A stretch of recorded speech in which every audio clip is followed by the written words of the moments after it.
I think I just peed a little. So, EA might actually be letting Battlefield off its leash. Look, we've rightfully crapped on 2042 and Battlefield as a series for a while now, and honestly, I wasn't expecting a major improvement in form. Even after the BF6 reveal events, one for the campaign and one for the multiplayer, I wasn't sure. Now, I've actually played it, albeit on the beta, and I may have to eat my words. To say this was the most fun I've had with the Battlefield series since 3 is the greatest compliment I can give. And what I experienced isn't even the full package. At the time I'm putting this quick video together, we've had the first weekend of the beta and we're just in the second weekend. Me, Moose and Darth have had a few goes, both as playing as a squad and individually. Snake hasn't had that much luck.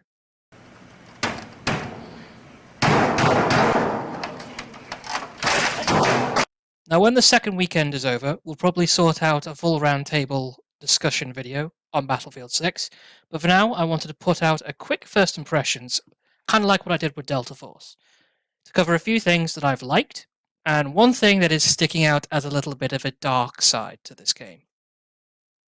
Stability. The fact that the beta has been silky smooth so far in terms of gameplay and performance is a monumental achievement for this franchise. It's also a little bit of a damning indictment into the current industry standards.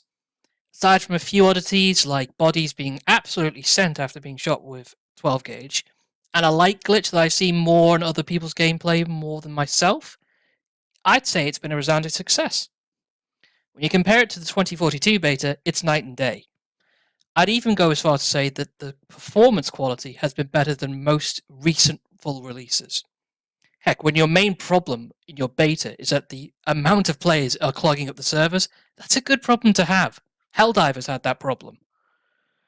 On top of the player count, you have maps of great detail and damn good destruction. In one game of Conquest and Siege of Cairo, I saw more environmental destruction than in 3 months of playing 2042. The fact that the Battlefield beta is this stable before release is A, unheard of in this franchise, and B, a damn good sign of things to come. The maps.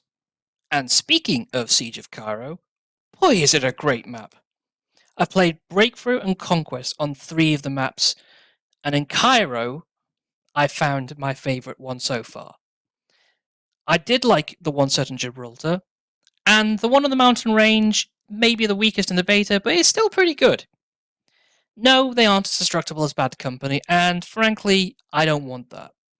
Each of the maps were laid out very well, and had great moments of last stands and desperate street-level battles. Objective C on Cairo is a brilliant meat grinder. The level of destruction, I would argue, is at the right level. Enough for some spectacular moments, but restrained enough to make sure the maps still have their spacing and general layout. The second weekend brought out Brooklyn. Now, I would actually argue that this is one of the weaker maps. I still think the destruction in it is pretty good. But the modes I've played may not have been the strongest or the best way to show it off. Remains to be seen if I'm playing Conquest on this, it might have gone better. Gameplay and the classes. The main thing that needed to be right, and so far at least, they've nailed gameplay and the class system. A return to the classes after the hero shooter antics of 2042 was needed, and I'm good with what they've done with this. The idea of an open weapon system is good with me, and all the class specific abilities and passives felt great in game. Gameplay felt like chaos, but in the best possible way. I've seen some complaints about the slides and dives, and while I agree it is a bit too Call of Duty, in practice it didn't help me out that much. In fact, it probably got me killed more often than not. Gameplay also feels akin to Battlefield 4, maybe a slight bit slower, and the TTK also feels a little inconsistent. Weapons have some good heft and feedback. Recoil has definitely been improved between Weekend 1 and Weekend 2 of the beta. And the expanded weapon customization is a lot better than previous entries. The signature weapon system really does shine when you use the right weapons in the right classes.